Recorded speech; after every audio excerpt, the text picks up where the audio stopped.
میخوام بهتون بگم چطوری من غذام همیشه آماده است. اول مرغا رو تیکه تیکه میکنم، بعدش لیموها رو میشورم و اینطوری قطعه قطعه‌شو میکنم برای آبگیری. بعدم پیازا رو بعد از اینکه شستم میام چیکار میکنم؟ خوردش میکنم. بعضیا میگن آبشو بگیریم، ولی خب چه فرقی داره؟ آب لیموها رو که گرفتم با این مواد اینطوری ترکیب میکنم نه، راست میگی.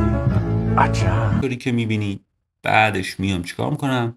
موادی رو که درست کردم با مرغا قاطی میکنم. بعضی میگن آب لیمون نباید بزنیم و وقتی میخوریم بزنیم. چرا؟ چون که سفت میشه. ولی من که وقتی میزنم، چون که 24 ساعت میخوابونم توی مواد، برعکس خیلی خیلی خیلی نرم میشه و بافتش اینطوری میشه که میبینی. نگاه کن، خیلی خوشگل میشه. بعدش هم میرم وزنشون میکنم 250 گرم 250 گرم، که یه ذرم بیشتر میذارم که مثلا اون آب و ایناشون تبخیر شد کم نشه خیلی.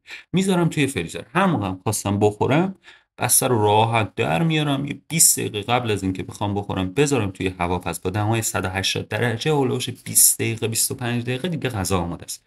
اصلا هم سخت نیست، خیلی هم سریعه. راستشو بگید، شما قبلا این کارو میکردی یا نه؟